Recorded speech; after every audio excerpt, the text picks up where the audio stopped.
Sunday స్పెషల్గా mutton curry కొబ్బరి అన్నం వండాను. చాలా బాగుంది. మటన్ కర్రీ ఎలా చేశానో చూద్దాం వచ్చండి. ముందుగా కుక్కర్ తీసుకొని కుక్కర్లోకి మటన్ వేసుకొని దీంట్లోకి పసుపు కొద్దిగా ఉప్పు వేసుకొని మనం ఒక 5 విజిల్స్ రానియాలి. ఇది ఉడికేలోపు జీడిపప్పు ఒక 10, పచ్చి కొబ్బరి కొంచెం, దాల్చిన చెక్క, లవంగాలు, యాలకులు వేసుకొని కొద్దిగా వాటర్ పోసుకొని కొంచెం సేపు నానిన తర్వాత మనం మిక్సీ పట్టేసుకోవాలి. ఇది మిక్సీ పట్టుకొని పక్కన పెట్టేసుకొని ఇలా మటన్ ఉడికిందో లేదో చూసుకొని మటన్ ఉడికిపోయిన తర్వాత స్టవ్ వెలిగించుకొని ప్యాన్ పెట్టుకొని ఆయిల్ వేసుకొని ఆయిల్ హీట్ అయిన తర్వాత ఉల్లిపాయలు పెద్దవి 2 పచ్చిమిర్చి వేసుకుని అది కాస్త వేగిన తర్వాత అల్లం వెల్లుల్లి పేస్ట్ వేసుకొని ఒక స్పూన్ అది వేగిన తర్వాత ముందుగా మిక్సీ పట్టుకున్న పేస్ట్ వేసుకొని అది కూడా పచ్చివాసన పోయిన తర్వాత ఉడికించుకున్న మటన్ ఉప్పు వేసుకొని బాగా దగ్గరకు ఉడికినిచ్చుకోవాలి.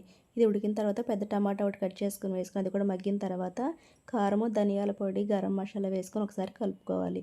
ఇలా కలుపుకొని ఒక టీ గ్లాస్ వాటర్ పోసుకొని ముక్కలకి మొత్తం పట్టేలాగా కలుపుకొని మూత పెట్టేసుకొని ఒక 5 నిమిషాల పాటు ఉడికించుకొని కొత్తిమీర వేసుకొని ఇంకొక 5 నిమిషాల పాటు ఉడికిన తర్వాత దింపేసుకోవడమే. చాలా బాగుంటుంది. ఉప్పు సాలకపోతే కొద్దిగా ఉప్పు వేసుకొని నేనైతే సాలదని వేసుకున్నాను. ఒకసారి ఈ మటన్ కర్రీతో పాటు ఈ కొబ్బరి అన్నం వేసుకొని తింటే చాలా టేస్టీగా ఉంది.